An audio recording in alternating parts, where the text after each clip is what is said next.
Hi friends, Crystal here from Homemaking on the Homestead, and today I'm continuing my series on important homemaking skills.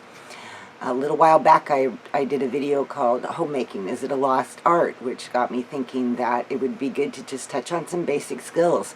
Some of these homemaking skills are just not taught anymore. Today I am going to talk about cleaning, and this is the third video in this series. So you can look below, and I have links to video 1 and video 2.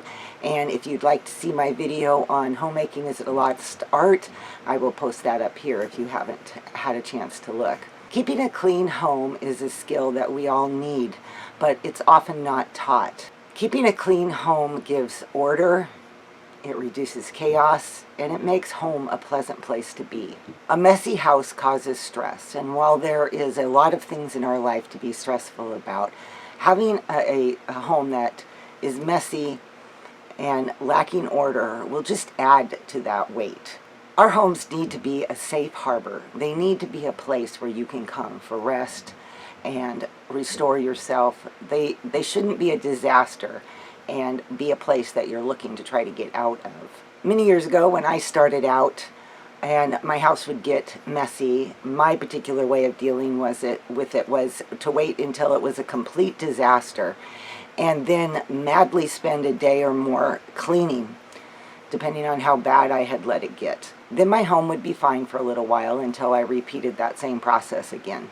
When I finally decided that I wanted something different in my life, that I wanted that peace, kind of like the peace I would feel when I would walk into my grandmother's house or my mother's house, I knew I needed to do something about this. I needed routines, I needed a schedule, I needed a plan, and then I needed to put that plan into action so that I could have the house that I wanted. Proverbs 31:17 says, "She girds herself with strength and strengthens her arms." I looked up the word gird because it's obviously not a word we use very commonly, and I found it was to tighten the belt on the robe, basically the type of clothing they wore in that day. So to translate it into today's language, I would say roll up your sleeves and get in there and get it done. We all need routines. Routines are the things that we do on a daily basis that just make our life flow better. We need morning routines, we need evening routines. If you have children, you might need a couple times during the day to stop and just reassess. Small things can make a huge difference. Put your shoes on in the morning, even if you're not going to go anywhere. It makes you feel like you're ready for action. Make the bed. In the evening, wash the dishes, clean the kitchen before you go to bed. There's nothing more depressing and defeating feeling than waking up to the next day to yesterday's work. Basically, add anything to those routines that will make your life flow better and give you that sense of peace that you're looking for. I think a cleaning schedule is a great idea as well. Have set times that you take care of certain rooms. This is my weekly cleaning schedule that I kind of wrote out, put some cute clip art on it. And basically, it just reminds me. On Monday, I need to do the kitchen. On Tuesday, I need to check the bathroom and see if I need to do any extra chores in that. On Wednesday is my laundry area. Thursday is the bedroom. Friday is the living room. And while I don't always follow this because life happens, and sometimes for whatever reason you need to tackle the living room instead on Friday, you need to do something about it on Wednesday. But regardless, if I feel like I'm getting off track in my life, I can simply go back to my schedule and get back on track easily. And aside from good routines and a good cleaning schedule, I think we need to simplify our cleaning and be more efficient at it. I first came across this whole concept with a book called Speed Cleaning by Jeff Campbell. The book was a good book, although I will say that the majority of it was promoting the man's products. He has a company called The Clean Team, and I don't have any problem with that, but basically he was a cleaning expert and an efficiency expert. So he combined those two skills to show people how to clean their house in an efficient manner. And I think that that is really important. If you're spending a day, for instance, going through the house cleaning, he suggests things like working in a clockwise manner throughout the house. That way, if you're doing something, you're staying focused. You're not simply just taking stabs at things here and there, and then at the end of the day, you don't feel like you really made any progress. Also, have your cleaning supplies close by. He has a little tote that he sells, and that you can just carry from room to room. And like I said, I'm not recommending his products, although I have used them and I think they're fine. I had no problem with them.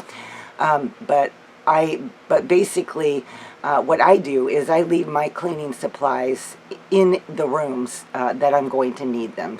So my kitchen has my spray cleaner, my bathroom has my spray cleaner, brushes, things like that. So when I get to that room, everything is there that I need, and it only takes a few minutes to work through the room. And also work from top to bottom. If you're in your kitchen, clean the cupboards, then work your way to the counter, then to the floor. Just certain things that will make the whole cleaning process flow a lot smoother, and we become more efficient at it, and therefore we spend less time doing it. Having good cleaners, or the right cleaners, is important as well. I've tried a lot over the years, and I have made cleaners for myself. I have used store-bought. I've bought natural and organic cleaners, but in the end, here is what my cleaning products boil down to. I use vinegar, I use baking soda, I use Dawn dish soap, and occasionally I will use Comet for cleaning. Mostly I use it just for cleaning the toilets. One thing that I like to do is make a cleaner with orange peels and vinegar, and I soak my orange peels in vinegar in a canning jar, and I let that just sit on the shelf until I remember it. I try to always stay ahead of it, so sometimes it can sit for months. And then when I'm ready to use it, I strain out the orange peels, and I have vinegar that has a nice orange scent to it, although it's not very strong. But and then I simply put a small amount in the bottom of a spray bottle, fill it up with water, and I use that to clean counters, to clean sinks. If you don't want to go through the hassle of the orange peels for the vinegar, you don't have to. Just throw a little vinegar in there. You could also add a little bit of essential oil, like an orange scented if you like citrusy, or lemongrass or lavender, and then you've got a nice smelling cleaner. Super easy to use. Baking soda and Dawn dish soap make an amazing scrubbing combinations. I used to clean my bathtub with that, but I have to say now my favorite bathtub cleaner is an equal mix of vinegar and Dawn dish soap. Because the vinegar will prevent the Dawn dish soap from sudsing, it's easy. You just mix equal parts, put them into some sort of a squirt bottle. I just used an old Dawn dishwashing detergent bottle, and then gently shake it.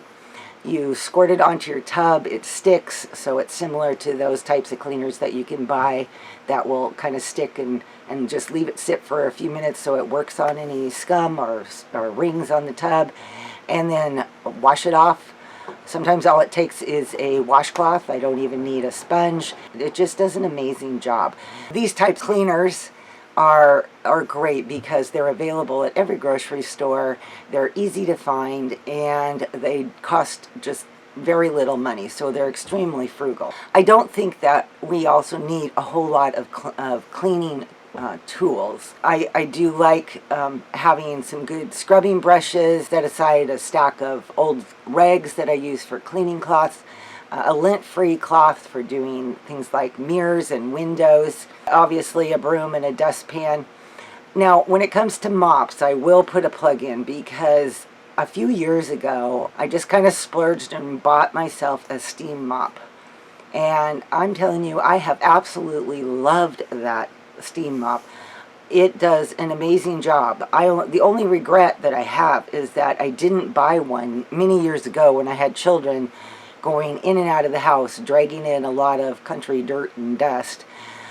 All they use is water, and it heats it to the point of steam. It takes off stains on the floors. The cover on it can be thrown into the wash and reused. To me, it was one of the best investments in cleaning tools that I have made, and I don't have any qualms about recommending that at all. And in fact, I can put the link to the one that I have, but they're all over. You can find them at Costco, Walmart, Amazon. I think in the end, keeping our house clean, you first have to start with a vision in your head of what you want your house to look like. If your house is not in the condition that makes you feel peace, that it's not what you want, what is it that you do want? And do be realistic about that. It's a very different picture for me today with just my husband and I than it was when I had 8 kids at home. So do be realistic about that.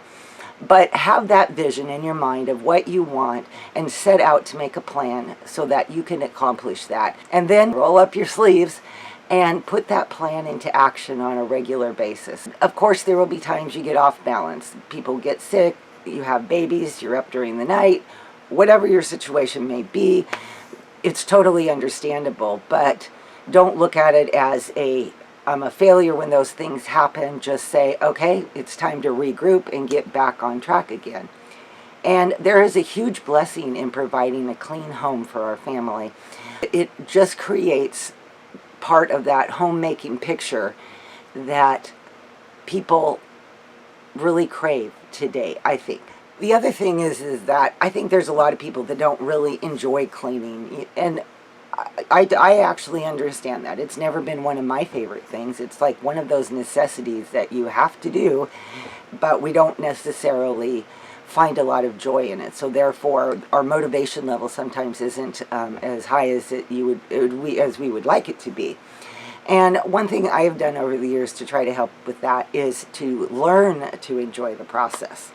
You know, you may not actually enjoy scrubbing a bathtub out or cleaning a toilet, but the process of what you're going through, looking at the end result, is what you're after. And while you're doing it, put some music on, listen to an audio book, have your favorite podcasts downloaded and on your phone and carry that with you into each room as you go. Do something in the process that you find joy in. And of course, I am past the point of having children, but if you're watching this and you have children in the house, make sure you teach your children how to clean a home and how to take care of a home.